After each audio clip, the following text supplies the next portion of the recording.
حضرت فاروق اعظم نے انہیں متعین کیا تھا. ان کے بیٹے کا مصر میں جھگڑا ہو گیا کسی عام آدمی کے ساتھ، گورنر کے بیٹے کا.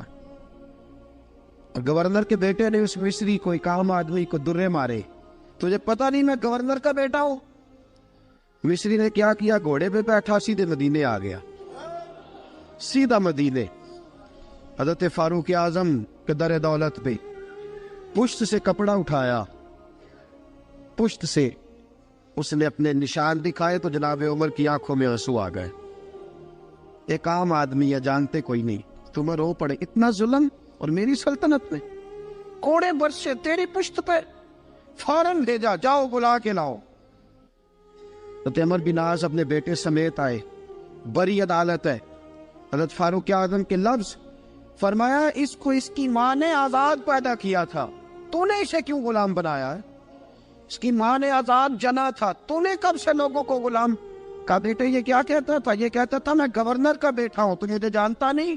فرمایا اب یہ بڑی عدالت ہے، کوڑا پکڑ اور اس گورنر کے بیٹے کی پشت پہ برسا اور اسے کہہ تو گورنر کا بیٹا ہے، میں محمد کا غلام ہوں صلی اللہ تعالی علیہ وسلم. اسے بتا، اسے اب بتلا کہ تو گورنر کا بیٹا ہے نا، میں نبی پاک کا غلام ہوں.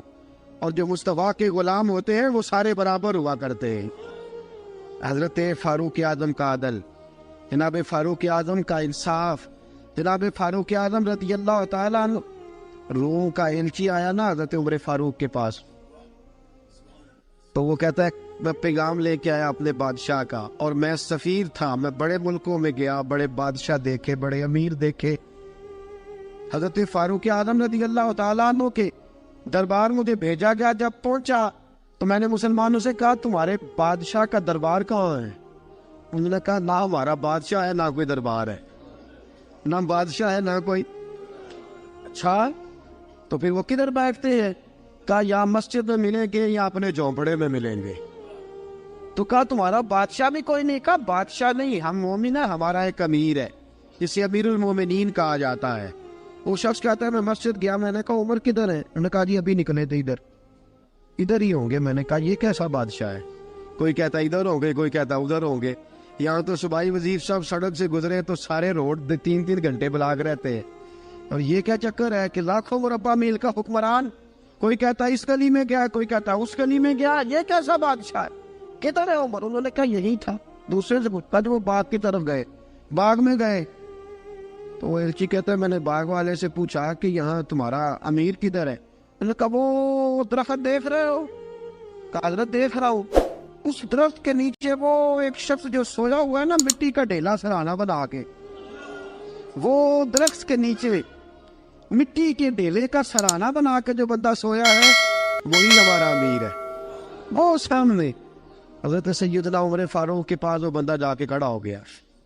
وہ کہتا ہے کہ پسینہ گر گر کے نا مٹی کے ڈھیلے پہ گارا بنا رہا تھا، پسینہ گر گر کے مٹی کا ڈھیلا، وہ تر تھا. حضرت فاروق اعظم سو رہے تھے.